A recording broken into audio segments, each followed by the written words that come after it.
Gracien Weiss Mukanana, l'empereur de Bundes, le producteur diplômé Yoka Melopé. Weiss Mukanana aye lokola Moïse abekisa bana d'Israël na bombo na Ejipito.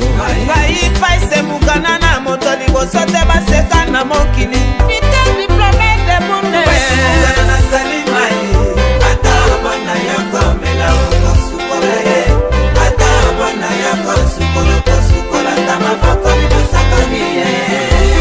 L'ancien Weiss le bel homme, gentil homme, plein de belles surprises, spécialité naye, ma soirée de câlin, présence naye, et pesa kabile giso moto.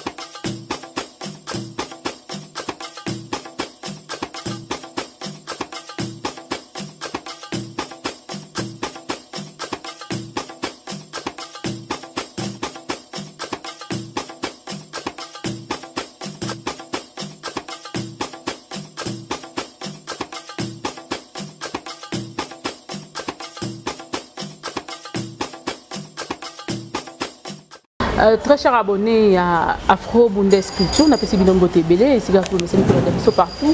Nous avons pas de bino lisusu na ndenge bo message ni kolanda biso na chaîne Oyo. Bo s'abonner lisusu davantage, makati lisusu bo tinge la baninga, bo kabola partout pour que bo ba ko landa pe ko mona ba émission to pesaka. Sinon pour na ko zala na à l'heure ou bien qu'on aura la notification de ce temps où sengeli kende ko cliquer na cloche de notification ils à côté à s'abonner wana cloche wana a produit première proposition toutes et qu'on peut savoir toutes les notifications de ce que nous allons mettre en ligne à chaque fois sur cette chaîne. Merci énormément à celui qu'on appelle tout ceci a été possible par le concours de celui qu'on appelle Gracien Weiss, l'empereur de Bundes, le producteur diplômé ainsi que le journaliste international. C'est celui qui permet à ce que ces images vous arrivent et celui qui met ses moyens en jeu pour que nous passions ces émissions en bonne et due forme, bien sûr.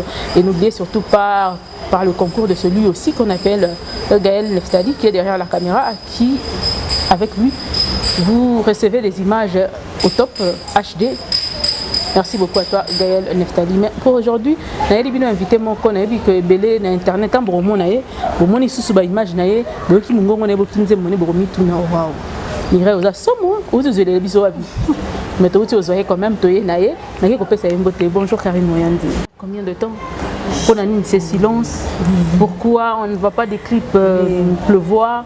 Quels sont les projets par rapport à Nango? Nous représenter Yango. Bon, album Ndiamta et Bima 2008 ou 2009. Et ça, la parcours normal et Sala et Soukela Place et Soukela.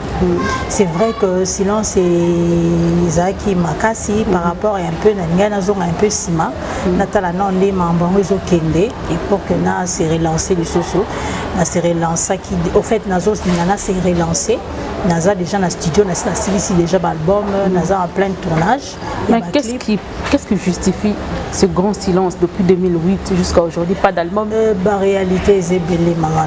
Réalité c'est belé. La réalité on coca bola on a bandeko, réalité privé, d'ordre privé. Oui. Ok. Tu attends dame to goye bate. Vous êtes yoka que sœur Karine à côté di bala moko goye en Afrique du Sud. Parce que tellement il y a des officiels tel quoi mon nzambe nyonso non mais melo makambo to yoka ki ba bi okota ki diba la deuxième femme en Afrique du Sud na mutu moko ya mbongo ya politique amema yo kuna tant bokomi kuna moi sina bundisi tellement yango obimali oyali susu Congo na biso bayebi koloba mo voyage raté oui oh mais quand c'est ça na voyager ni koloba te na koti bala na kene mamnanga mususu ni koloba te na kote mambo libala na kene mambo libala simbite ya mwana bibongo non mama na tiko kota libala te ata bandeko ba olandanga ba Hervé Nzambe kuta koseka po ayebi eloko na kena osala na Afrique du Sud na kota libala te Congo na biso vraiment bayeba Oui bien, mboka na biso za mboka moko ndengi na lingango. Na linga Congo. Congo soki vraiment ba bimisi likambo, ba ko coller yango, ba monter scénario ba sala le film. Façon eloko ne ko ampleur, mutu mususu pas obeta lisolo, on dirait azalaki. Au monde a pas obéi solo, oui, Nazaki na sœur Karine Afrique du Sud. Na oui, parce que l'Afrique du Sud baloba qui est gloire à Dieu. Yango na lobby, mutum so ko coller ko loba Nazaki na sœur Karine à côté libala. Nga to vanda na ye, to zala na ye. Nous sommes pas pouvé ba to bandi mama mambo ya solo ba po ya zara pemé na sœur Karine. Au monde le zo boma biso ba congolais yango wana. Donc ozo monter histoire moko eza vrai. Est-ce que biloba loba on est ko bisa pe carrière ya mo? Oui, ko bebisa.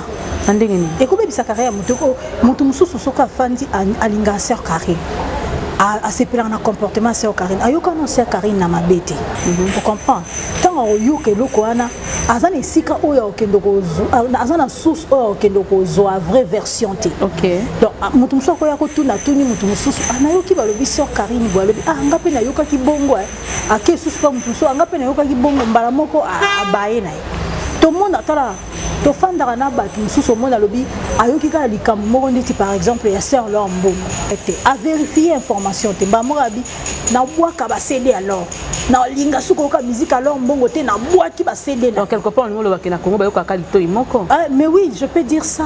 Ko balati s'appelle sœur Lombo likambo na tuna ki dernièrement que non abuda mama écoute akoma na e cassé po alemba mama lo balati sa e ba chapeau ya couleur rouge bleu wazara lolendo nga mona lolendo.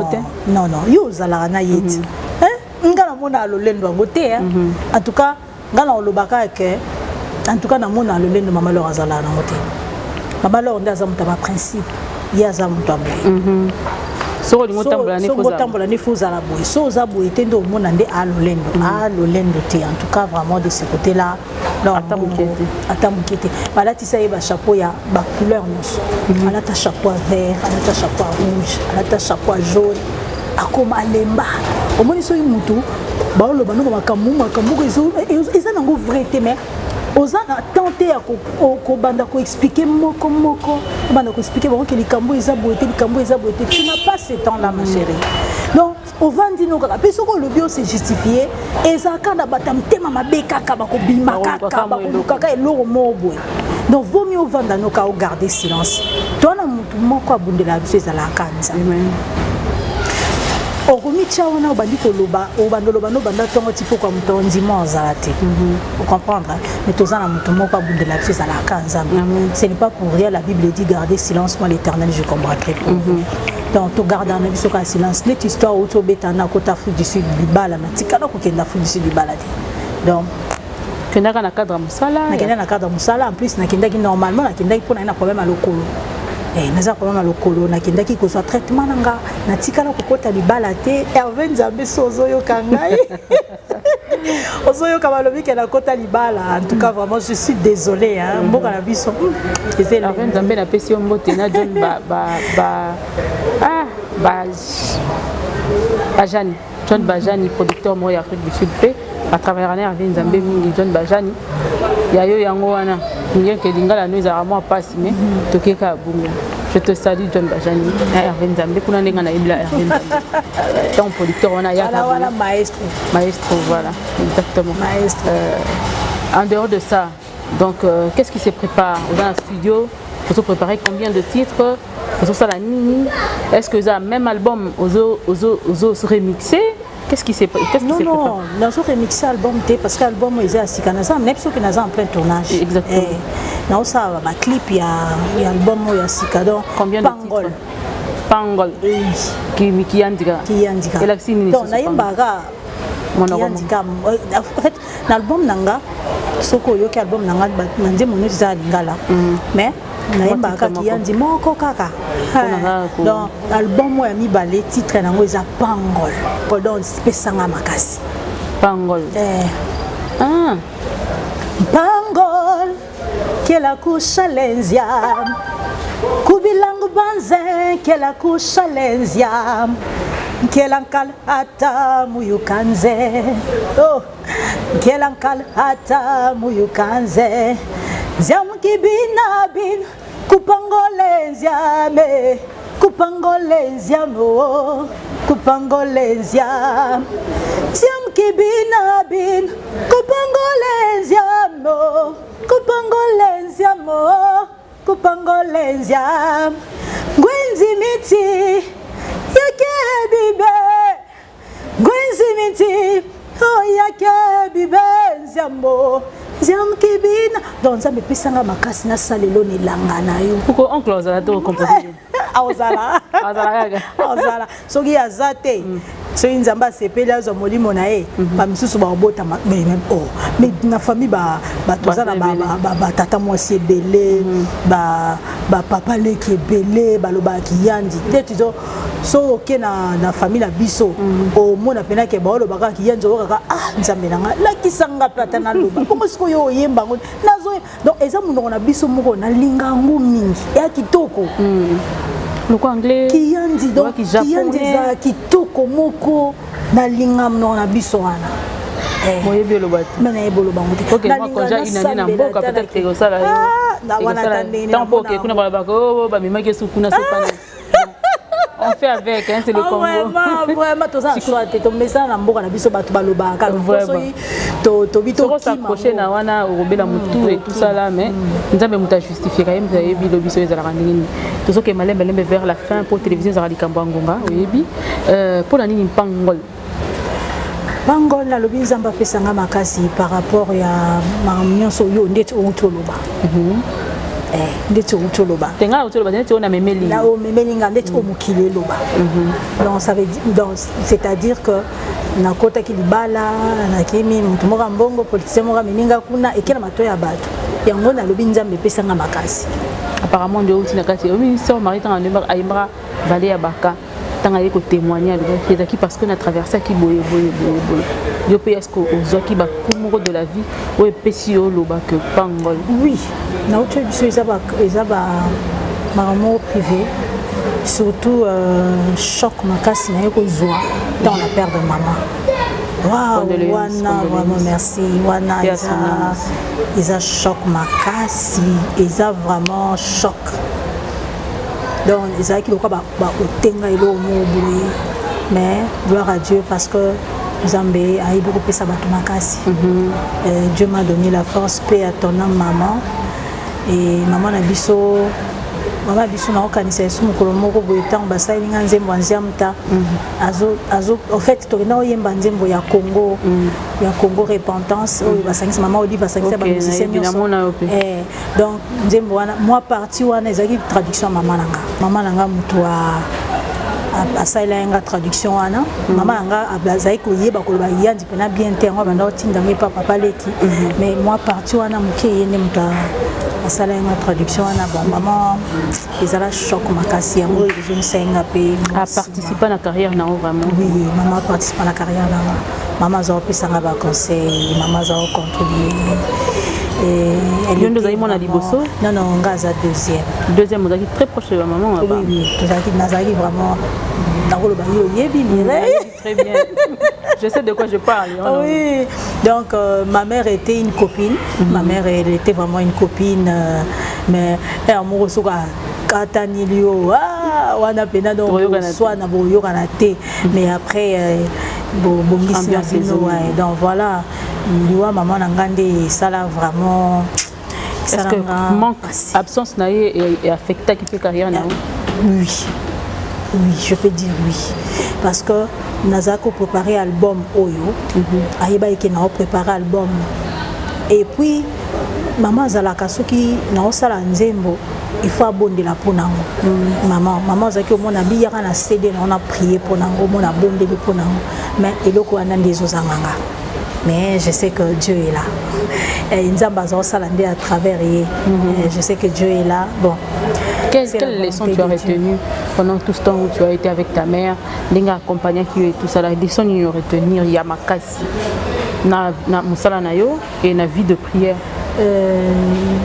Vie de prière ndemiki. Vie de prière ko kanga mananzambe.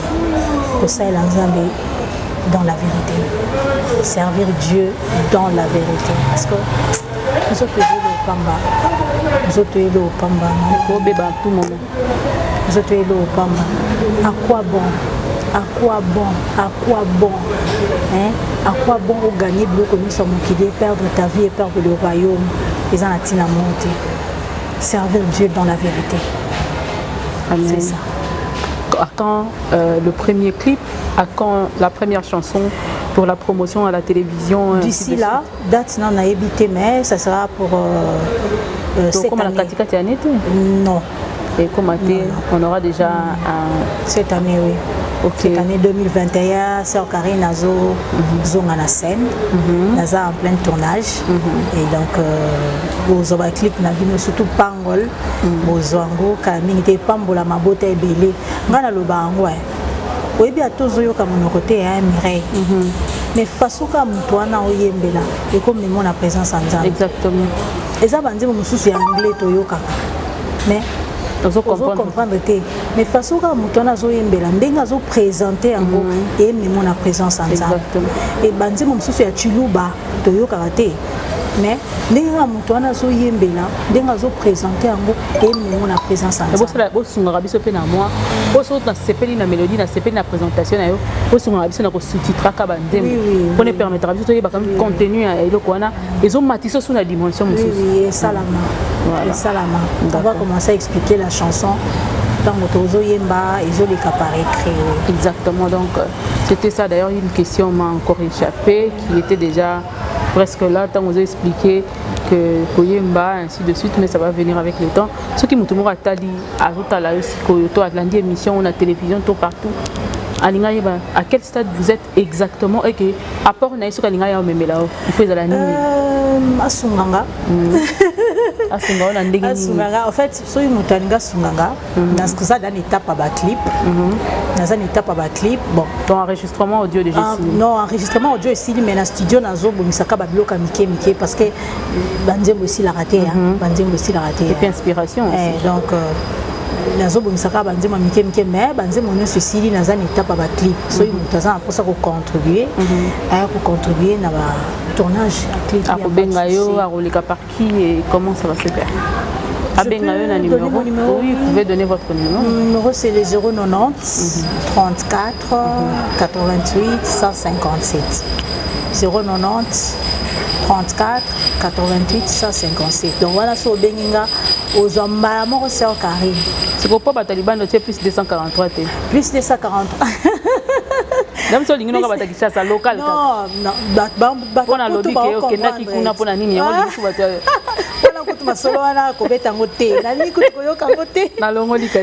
Donc déjà sur la piste déjà 090 bato poto bato musika ba code na bino eza nini code na piste 200 plus 243 plus 243 90 34 88 157 donc so bengi ozwanga mbala moko secrétaire te manager te mbamo pana te ngamoko d'accord ali lo bamoko asuka to comme vraiment asuka vraiment que Dieu vous bénisse binonyo sobolandi sœur Karine nayebi que vraiment que Dieu vous bénisse binonyo sobola vos 8 ans na bino Rolanda sœur Karine Moyandi.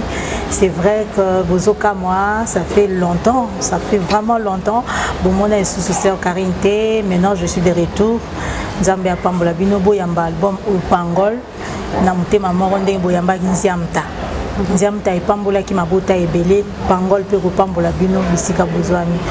Vraiment que mon Dieu vous bénisse. Sozana pour ça pour Benganga, sœur Karine Benganga na plus de 143 90 34 88 157 plus 243 90 34 88 157. Que Dieu vous bénisse. Na pesi bande konyo sombote, ba chantre nyon sombote, ba pasteur nyon sombote, ba prophète nyon sombote, ba docteur nyon sombote. Et c'est besoin que Dieu vous bénisse. Ba bishop nyonso, ba archibishop, ba révérend, ba kisa ba apôtre, ba évangéliste, yamboka na biso, yamboka mususu. Donc que Dieu vous bénisse, que Dieu vous bénisse. Nazana pour ça soutien na bino. Pour soutenir ngana musala oyo financièrement et financièrement pour soutenir ngai spirituellement vraiment surtout spirituellement nana pour ça ba prière na bino bo sunganga vraiment ngana bino elongo to longa amen elongo na nkolo elongo ezala rassurer eza c'est vrai que Bitumbe cause la formule nyonso mais donc ezalaki merci beaucoup na Karine Mayandi na répondre l'invitation na biso oui le parcours a commencé donc na ntina suka isika pinza ba komemela biso ya solo merci beaucoup na répondre d'ailleurs question à suka elingaki kimanga yo na biso ke kimaki ezongi na otolanda ngo ezongi sœur Karine Mayandi. Quelle est cette relation qu'il y a entre vous les artistes? Est-ce que vous se soutenez? Est-ce qu'il y a de l'amour? Parce que déjà, le banzambe c'est mamina bolingo. Est-ce qu'il y a de l'amour entre musiciens chrétiens? Parce que tout le monde a pique, mike amour ils ont et tout ça là, d'ailleurs moi ba chrétien ba mati ba sisi koyemba mamba kita ba BBC 100 pour yo tango komata oza 0 au bandi ko bongiso bandi ko tellement pesa kiyo 15 minutes au longoli déjà 5 minutes pour na kaka yi bango ndeba bima bien ba apprécier bango. Et moi je voulais juste savoir qu'est-ce qui fait ça? Est-ce que il y a de l'amour entre vous musiciens? Vous vous soutenez à quel niveau? Donc le banon maman Mireille n'aurait posé aussi question. Bien que ba question za nga ba réponse za pour se soutenir na sens d'abord na comprendre. Tout le monde a par exemple on a pris cet exemple typique la musique mondaine ou la musique profane. Mutumo abimi azia lati kombonet ngana bimi na sala album na ngana bi Mireille par exemple Muyandi. Tout ça c'est parce que na yebi que Karine déjà zana nzela moko boye comme ça ngana ko s'interposer na nzela wana omona yo siko bani ko pesa ngai batu na yo boakaka na opesa kaka exemple. Je n'ai pas dit que ça se passe comme ça chez vous. Nazo facilité yo mutu moko ya ba producteur nazo facilité ba production pe nazo benga ko na makambo ngana zana ngo mingi pona visibilité na yo pour que permettre un soutien à sens wana. Et puis aussi spirituel bien sûr. Je peux vous appeler non nzembo sœur on est simdinga na mutema comme ça na accompagnerai quand même na prière peut-être que orientation na go sala quelque chose aussi fardeau ya mutola tiango. Bon na évité ceux qui na coulisse basala ngo peut-être bon exemple ba tous na coulisse à linga sœur Karine je soutenir yé na prière sans qu'il ngana yeba comprendre mais koloba que vis-à-vis bopena lukio vis-à-vis leti mutaya ko lukayo ay bisayo que na soutenir yo na musala boye à part ba pasteur à part ba pasteur d'abord entre vous les musiciens chrétiens en tout cas non en tout cas non na éviter so ya batu mususu esala ma bongo mais en tout cas vraiment moi je dis non pour ba nzambe non ndenge to ça ba nzambe oui mais bolingo ba force ngo te yaya bolingo ezakelo comme ko naturel so kinga nazo kende pas Mireille azo réticente Mireille azo éviter nga est-ce que na oya lisusu na oya lisusu te so na yé pas Mireille na moni Mireille fungole linga maboko so ko moni mutu azo ya pas na yo ça veut dire que aza na considération mingi pas na yo et puis azo considérer nzambe na yo puis azo ndima nzambe na yo longo mutu wana longoli makolo na ye aye vers yo siko yo so yambi malamu te mutu wana ozonga lisusu te pa mutu wana okenda oloba nini nzambe témoignage bolingo ezate wapi bolingo oyebi tant to bimara bon écran to lo barilo mususu comprendre entre nous les chrétiens moi en fait moi je vis dans la vérité moi je n'ai jamais été hypocrite to vivaka boye la TV vous nous donnez l'impression que vous avez cette impression que j'ai de l'amour envers sœur Karine, j'ai de l'amour envers sœur Alice Ali, j'ai de l'amour envers la sœur Lombongo, j'ai de l'amour envers la Nana Lukezo, j'ai de l'amour envers tout ça. Mais sur la télévision na sima caméra to vivara ma mususu to vivara ma mususu to vivre oyo yazolo bana na télévision te. Il dit autre chose, il fait autre chose. Vous comprenez? Non, en tout cas, en tout cas, na maîtrise en côté. Moi, on me connaît. Dans un clicoté, na mutu nyonso. Nga batu bayaka vers nga na reposa batu te. Tout à l'heure, yo viva, au vivani. Non, ke na sens que bato ba viva ba réalité wana exactement baza ba baza pe pembe na biso ba viva na ba réalité wana nga so mutaye vers nga mutabengi ngai na oyamba na zaka hypocrite nga bato no so bayebi nga bayebi ke na zaka hypocrite te so na lobi non so na lobi oui na zaka hypocrite te so na moni loko na sepeli na ngote na olaki so ke na sepeli na ngote na okena simate na bandi ko loba non alors biso conseil ni ko pesa par rapport à la télévision vous pesi bolingo derrière la caméra c'est une autre vie eza lokola hypocrisie OK ozola ki sa batu ngana ba ba même peuple de Dieu na kata perdition donc ola ki sa batu ba yebi ke image na ba moni maman Mireille penza vandi pena maman Mireille ça na maman bolingo maman social mais tant muto ko mona maman Mireille kuna abia ya okuta na maman Mireille amoni réalité mosusu siko nani okosa nani alors to zanga iloko wana to zanga dans monde ba chrétien et un monde d'hypocrisie je dis ça je suis parti et un monde d'hypocrisie tu comprends et puis et un monde moko o so na mutu bien o seka na mutu bien mais so pesi mu Congo à lobelo et ça rappelle pas chrétien olobaki ba chrétien eza monde ya hypocrisie na okosa te soki bato bazaka courage ya koloba ngo tenga na oloba ngo comprends trop d'hypocrite donc hypocrisie et ya makasi aolaki so minu aolaki so gentillesse mais na kati na ye eloko mosusu netika yo ozala te ndetika donc ozobebisela carrière donc maman yango wana mpenza mais alors que nzambe alobi na biso tolingana ata mutu wana aza mabe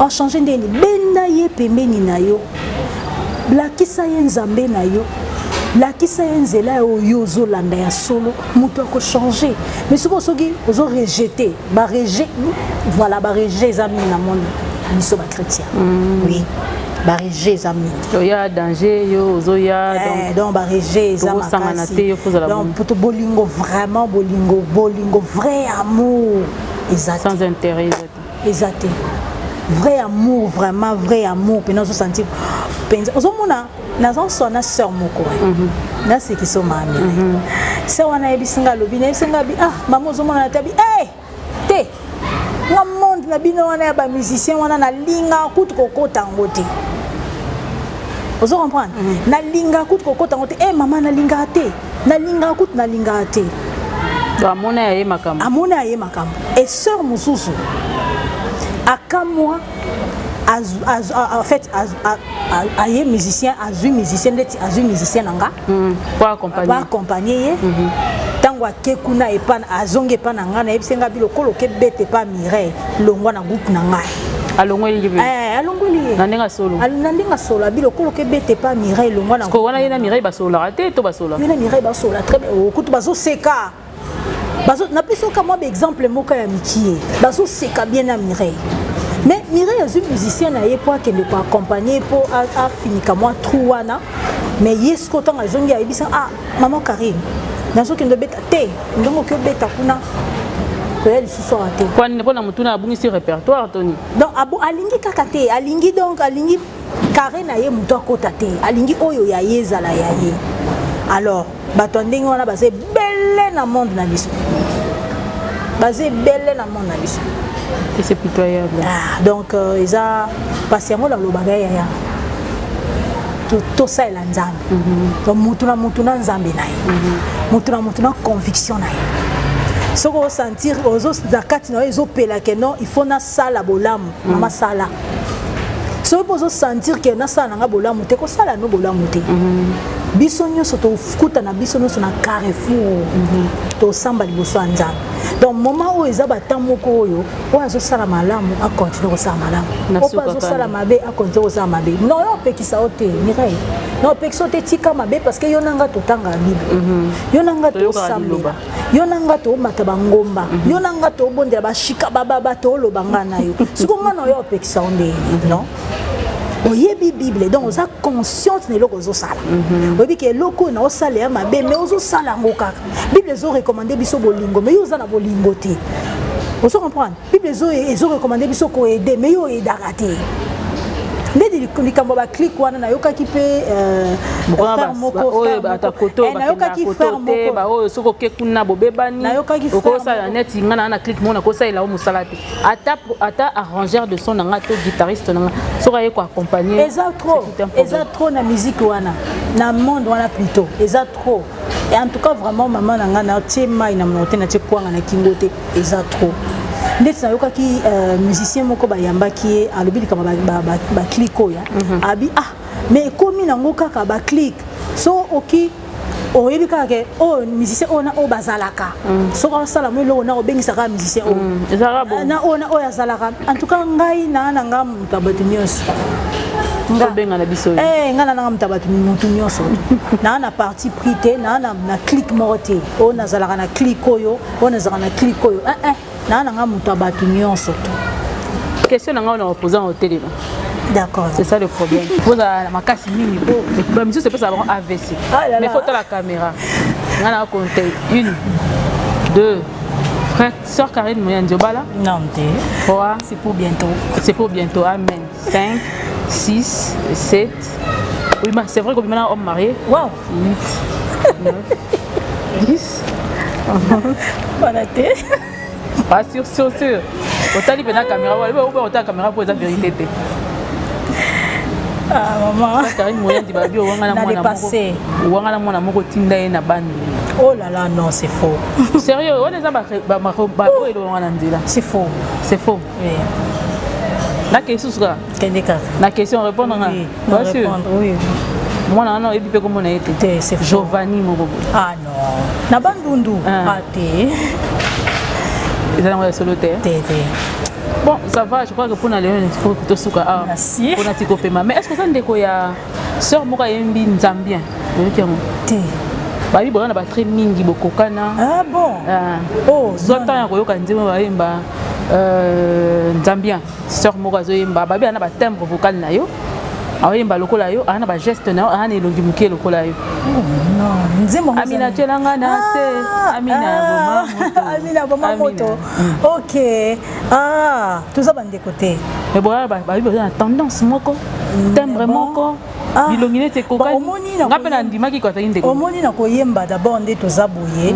Faut yeba keza na batu mususu baza oyemba na coulisse na babimate, bayemba lwa lombongo. Exactement. Siko soka bimi ba lobani ni ka copier lombongo. Jo anda za koyemba ne depuis kala.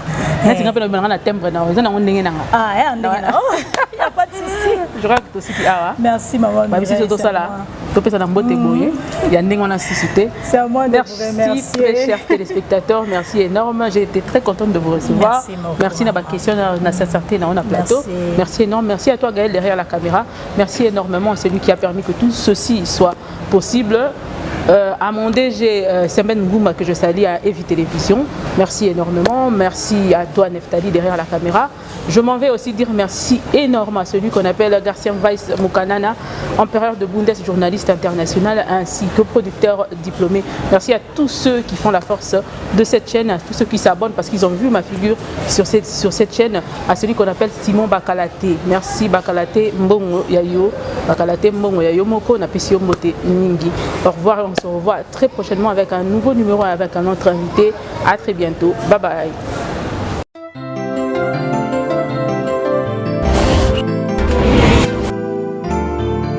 Gracien Weiss Mukanana, l'empereur de Bundes, le producteur diplômé, Yoka Melopé.